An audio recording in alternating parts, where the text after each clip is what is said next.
بسم اللہ الرحمن الرحیم۔ السلام علیکم ورحمۃ اللہ وبرکاتہ۔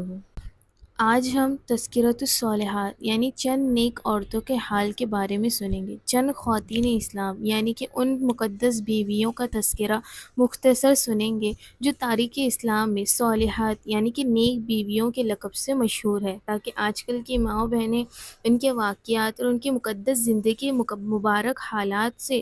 نصیحت اور عبرت حاصل کر سکیں اور یہ ان کے نقش قدم پر چل کر اپنی زندگی سنوار لیں اور دنیا اور آخرت کی نیک نامیوں سے سرخرو اور سر بلند ہو جائے۔ ان قابل احترام خواتین کی لذیذ حکایتوں کو ہم رسول اکرم صلی اللہ علیہ وآلہ وسلم کی مقدس بیویوں کے ذکر جمیل سے شروع کرتے ہیں، جو تمام امت کی مائیں ہیں اور جن کو تمام دنیا کی عورتوں میں یہ خصوصی شرف ملا ہے کہ انہیں بستر نبوت پر سونا نصیب ہوا ہے، سبحان اللہ، اور وہ دن رات محبوب خدا کی محبت میں اور ان کی خدمت اور صحبت کے نواز و برکات سے سرفراز ہوتی رہی ہے، جن کی فضیلت اور عظمت کا خطبہ پڑھتے ہوئے خود قرآن عظیم نے قیامت تک کا یہ اعلان فرما دیا ہے کہ جس کا ترجمہ ہے: اے نبی کی بیویوں، تمام جہاں کی عورتوں میں کوئی بھی تمہارے مثل نہیں، سبحان اللہ۔ تو آئیے اس ویڈیو میں ہم حضرت خدیجۃ الکبریٰ رضی اللہ تعالیٰ عنہ کے متعلق کچھ باتیں سنتے ہیں اور یہ بھی سنیں گے کہ نبی اکرم صلی اللہ علیہ وآلہ وسلم ان سے کتنی محبت فرمایا کرتے تھے اور ان کے متعلق آپ نے کیا کیا ارشاد فرمایا ہے۔ یہ رسول اکرم صلی اللہ علیہ وسلم کی سب سے پہلی بیوی اور رفیق حیات ہے۔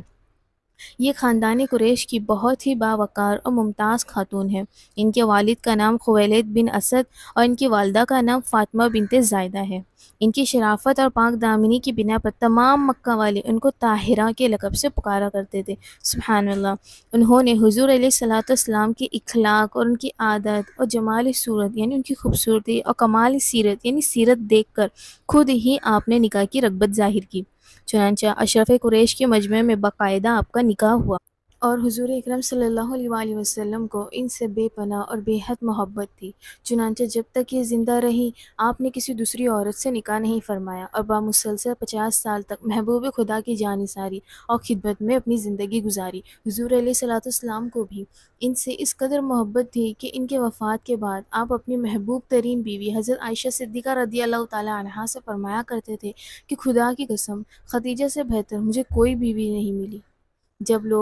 جب سب لوگوں نے میرے ساتھ کفر کیا اس وقت وہ مجھ پر ایمان لائی، اور جب سب لوگوں نے مجھے جھٹلایا اس وقت انہوں نے میری تصدیق کی، اور جس وقت کوئی مجھے کوئی چیز دینے سے تیار نہیں ہوا کرتا تھا اس وقت خدیجہ نے مجھے اپنا سارا مال اور اپنا سارا سامان دے دیا۔ انہی کے شکم سے اللہ تعالیٰ نے مجھے اولادیں بھی عطا فرمائی۔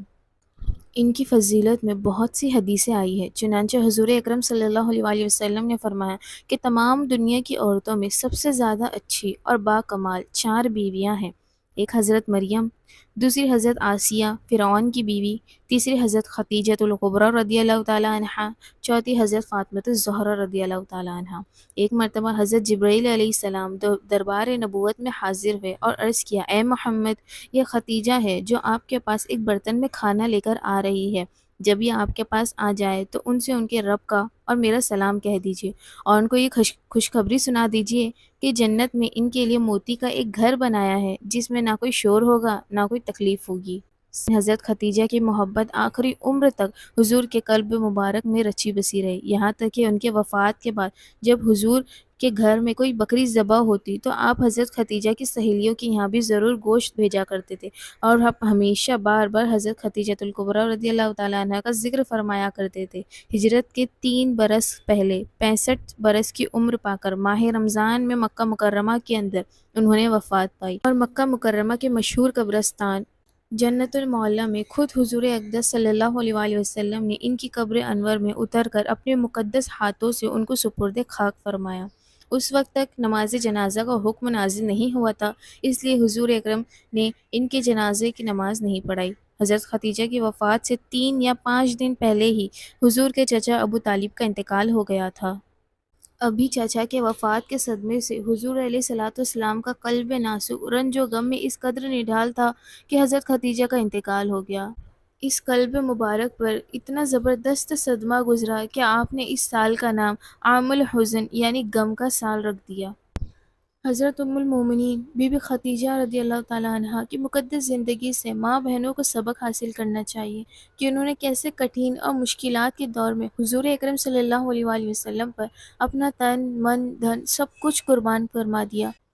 کس طرح تمام مشکلات اور مصیبتوں کا سامنا کیا۔ اللہ تبارک و تعالیٰ سے دعا ہے کہ اللہ ہمیں بھی ان کے نقش قدم پر چلنے والا بنائے، آمین ثم آمین۔ ملتے ہیں آپ کو نیکسٹ ویڈیو میں، تب تک کے لیے اللہ حافظ، فی امان اللہ۔